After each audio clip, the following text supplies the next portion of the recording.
Yes, sir. We're ready to... You hurt my father, but you never took him away from me. What I mean by this is that you physically hurt him,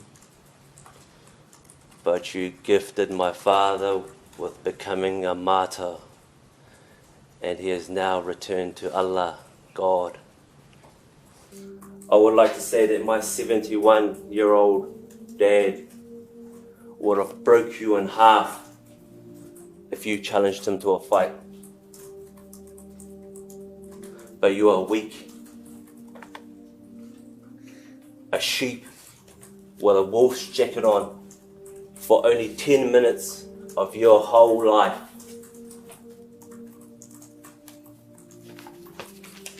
I'm strong. And you made me even stronger.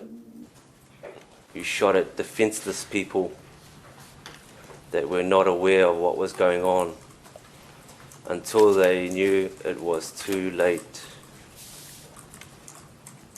Your actions were a gutless character of a person.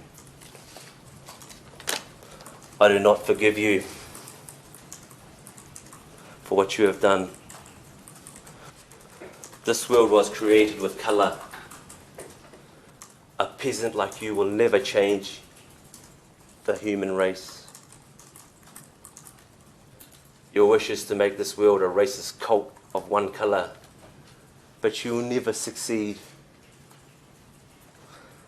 I ask from you, Your Honour, that this scum of the world never be allowed to walk free from prison in his lifetime, to never be able to set an example for those who follow in his steps.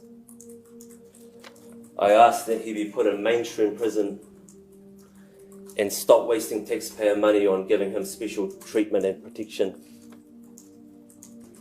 Your father was a garbage man, and you became trash of society. He is ashamed of your identity. You deserve to be buried in a landfill. You deserve to be buried in a landfill.